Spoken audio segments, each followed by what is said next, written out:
야가 상대 당에 대해서 카르텔이다 이렇게 공격을 하고 있습니다.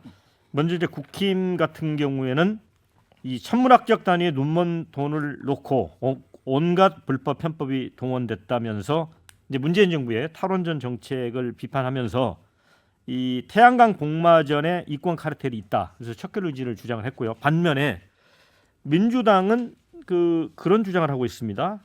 진정한 카르텔은 삼선 양평군수 출신 김선교 국민의힘 전 의원과 김건희 여사의 가족들이다.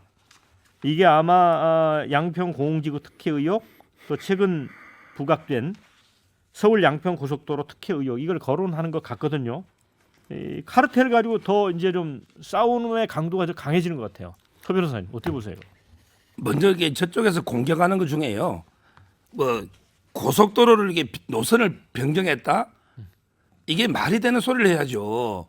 지금 이게 기존에 양서면의 인구가 14,000명인 걸 제가 확인했습니다. 양서면이 14,000. 예. 강상면이 1,300명이에요. 강상면이. 예. 자, 그러면 이게 그 노선을 땅값 올리려고 이쪽으로 바꿨다. 예. 이게 영원히 비밀로 됩니까? 언젠가는 공사하고 수용하고 이게 엄청나게 수만 명의 이해관계가 얽히고 설켜 있는 거예요. 양평군의 인구가 13만 명입니다. 이거 돈 좀 벌려고 이게 노선을 함부로 바꿀 수 있을까요? 그러면 이게 구미를 진행한 경부고속도로는 박정희 대통령이 집값 올리려고 한 겁니까? 구미 안 가고 그 말이 안 되는 이런 게 논평한 가치도 없는 괴담을 퍼뜨리는 게 민주당입니다. 이런 것 좀 하지 마세요. 고속도로 노선이 동네 우리 집 앞에 골목길입니까? 이걸 땅값 올리면 뇌물을 받지 차라리 이거 몇만 명, 몇십만 명 이해관계 있는 걸 어떻게 노선을 바꿉니까?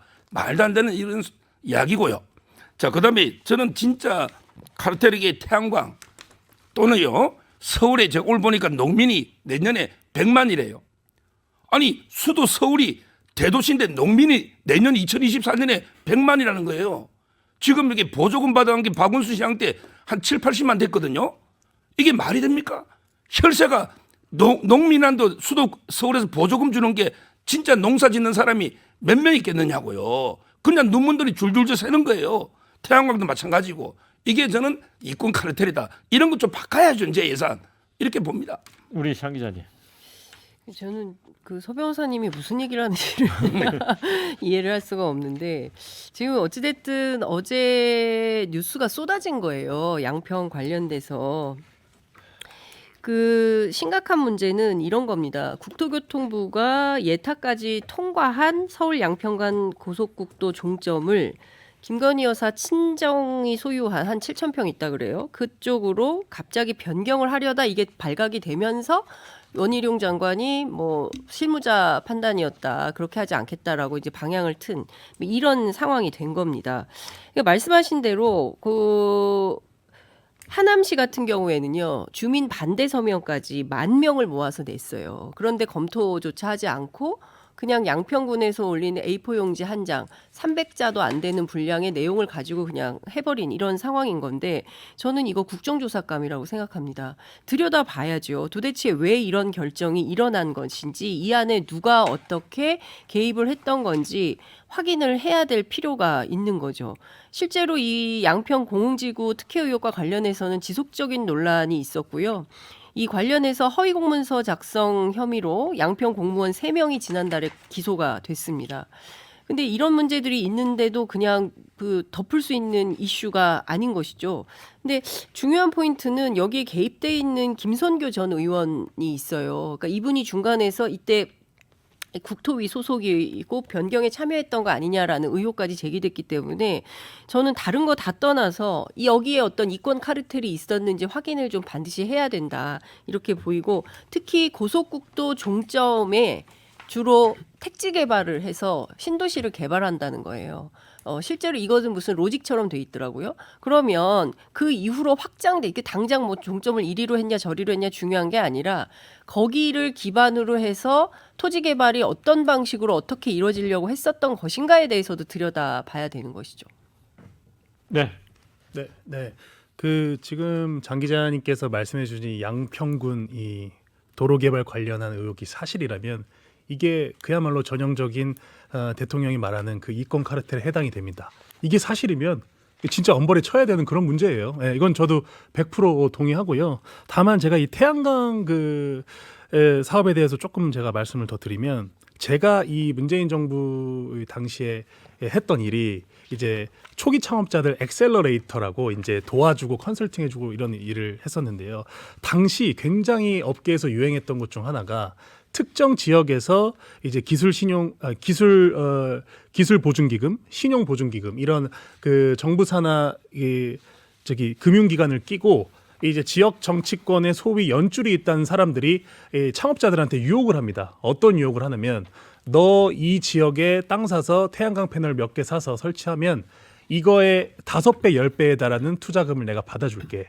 이게 지금 제가 없는 사실을 얘기하는 게 아니라 이미 알만한 사람들을 다 아는 태양광 업계의 어떤 아주 기본적인 이 비리 프로세스인데요. 이런 것 저는 그 당시 이제 이런 창업자들이 오면 야 이거 좀 이상하니까 하지 마라 이렇게 돌려보냈는데, 알고 보니까 이게 이 국무조정실 검사 결과 8천억 이상의 비리가 이번에 밝혀진 거예요.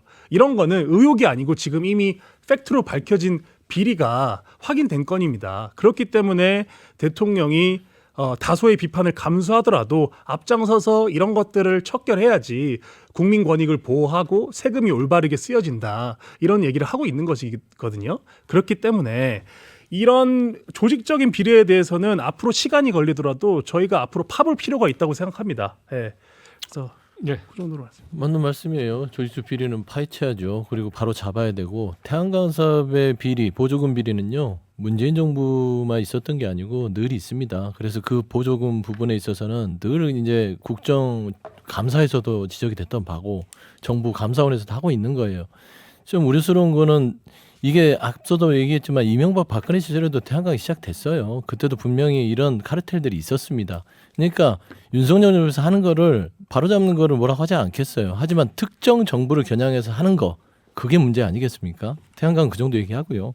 양평 고속도로 부분은요, 이거는 스스로에게 엄격해야 된다는 측면에서는 대통령 그 배우자 여사라고 하죠, 김건희 여사가 관련됐기 때문에 설사 조금의 흠이라도 있으면 안 돼요.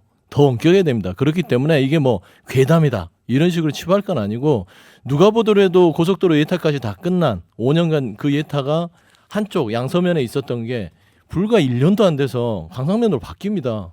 이거는요, 이 건설업계나 이쪽 업계에 있는 사람들은 있을 수 없는 일이라고 합니다.